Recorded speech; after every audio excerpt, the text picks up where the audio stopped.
Well, my friends, we have done it. We have finally done a song that's past Abacab. Oh shit, no we didn't. It's the next one. Fuck. Well, never mind. Hi guys, welcome to Lee Reacts. Hope everyone's having a good day. I know I am. We are back with the one, the only, the Genesis. The Genesis. We're listening to the album Duke today. We have never touched this album. I've never done 80s Genesis other than the song Abacab. And I think it was one of the first ones I ever did. And I didn't really like that one, to be honest. I'm not going to lie. Every other Genesis track that I've ever heard, though, I've absolutely adored. But this one is from the album Duke, like I said. And it is Duke's Travels and Duke's End. It is, I guess, the closing suite, as it says here on Wikipedia, of this album.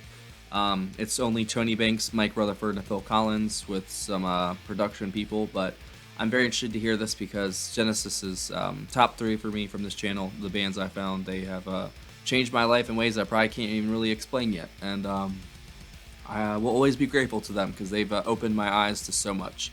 So I owe it to them to listen to everything I can, basically. So let's get right into it. If you guys are not subscribed, please help a brother out. Click that icon right below my face. I really appreciate it. Takes like 2 seconds. It's absolutely free and really helps the channel out. If you want to see more Genesis, I'll post a link to my Genesis playlist with a ton of Genesis. I mean a ton. All right, here we go. I think this is the one band I've done the most songs for, I think. Honestly, is Genesis. That's crazy. Here we go. Duke's Travels. Genesis. 3, 2, 1. Get it.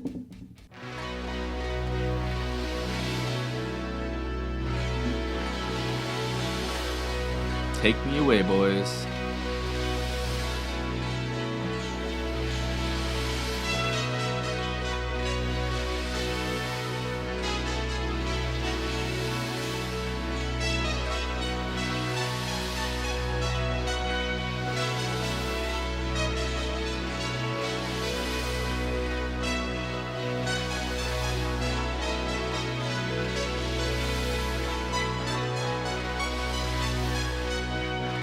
Yep, Tony's still there.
Okay, Phil.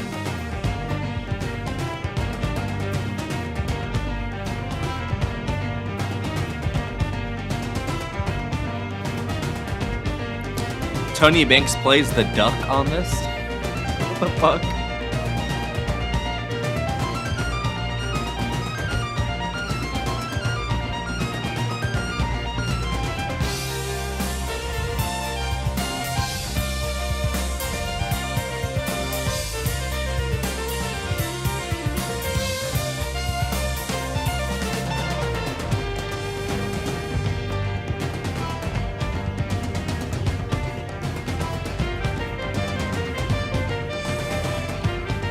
Dude, these like soundscapes are insane.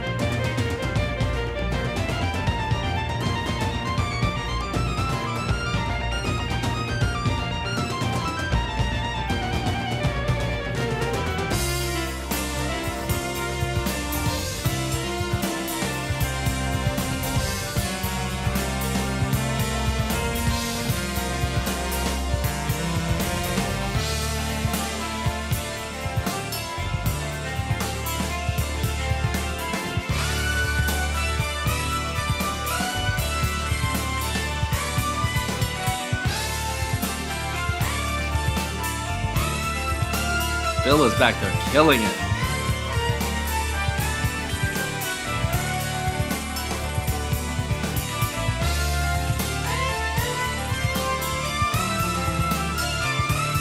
So is Mike, man. Like, Mike's doing his thing.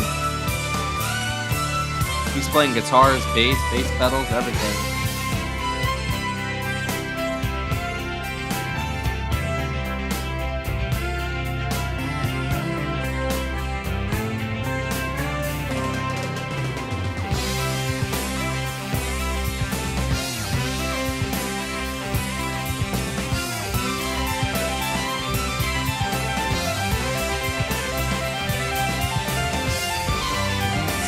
Dude, this is so cool.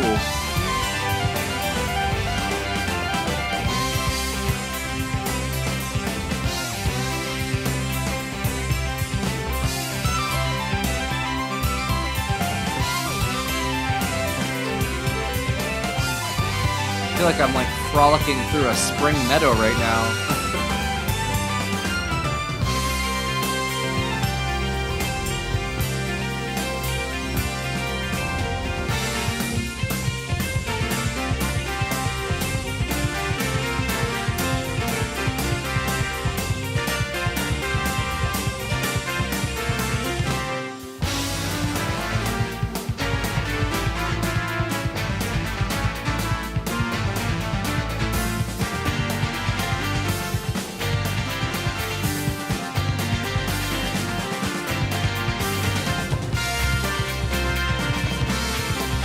Definitely feels like travels, like we're going on an adventure. Oh.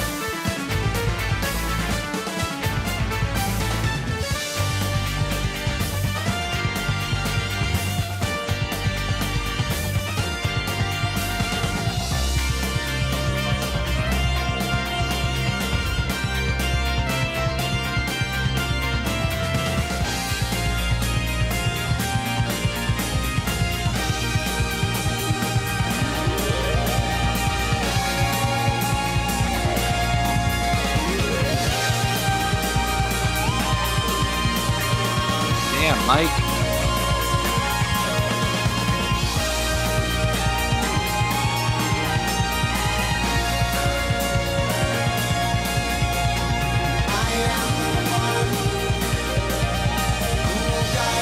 Six minutes in.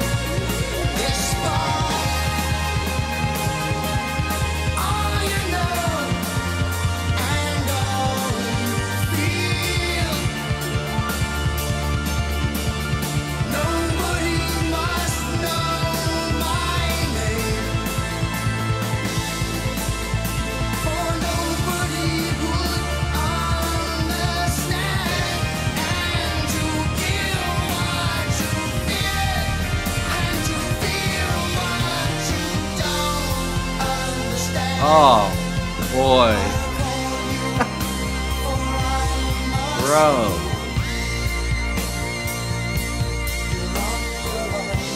This reminds me of Selling England, honestly, a little bit. With, like, the soundscapes. So British.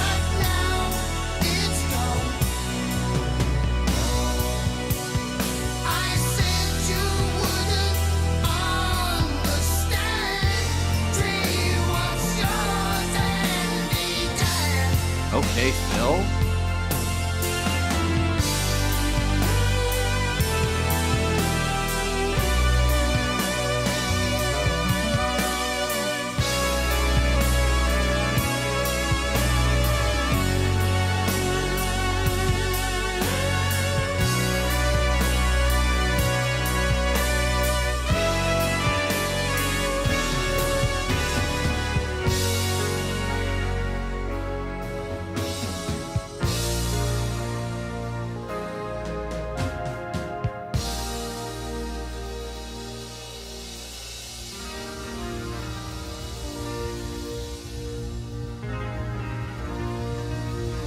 I want to go live my life, dude.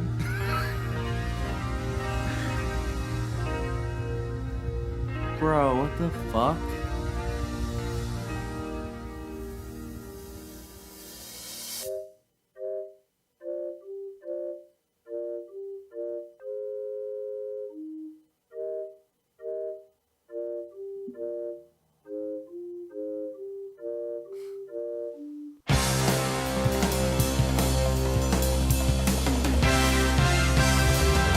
That was so fucking good. I breathed the entire time. Took a breath.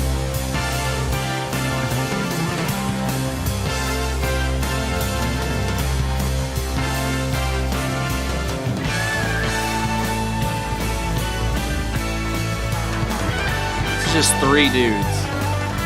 It's unfair.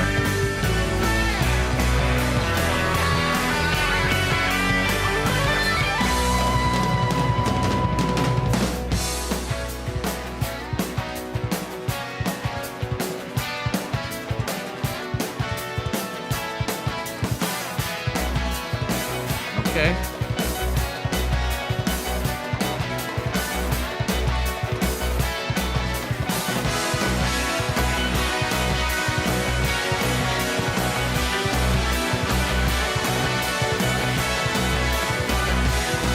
Need some more cranberry juice, bro.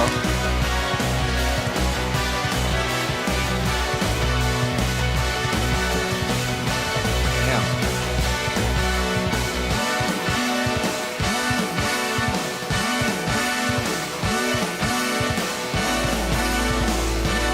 These Dukes End.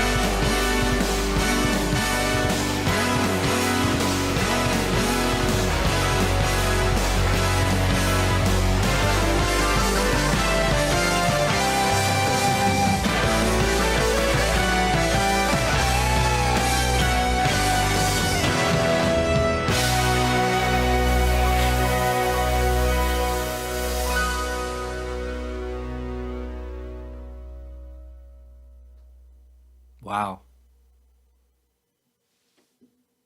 How do they do it, dude? I don't get it. What album is this? I need to know.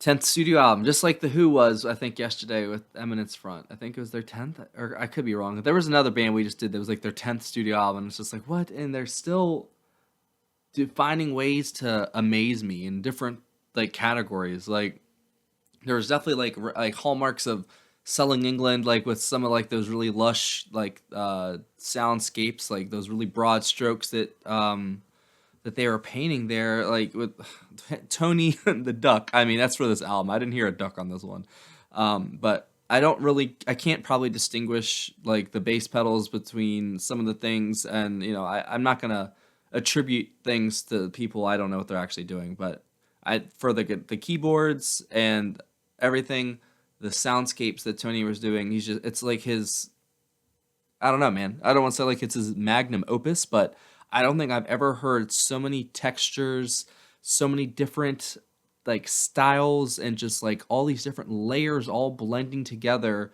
in unison with Mike on like the bass and the guitar and the bass pedals and stuff he was using. And then obviously Phil, like, and he had a drum machine somewhere on the album. I don't think it was on this one because definitely didn't sound like it. But Phil's percussion, they're such a tight unit. Like, it's only three of them too. Like, Steve's gone, Peter's gone. It's just them three, and they still can come together as these three just amazingly talented musicians, and still make a 10-minute epic like this that blows my mind from their 10th studio album. It's mind-blowing to me. There's just so much talent between these guys that it doesn't even really matter.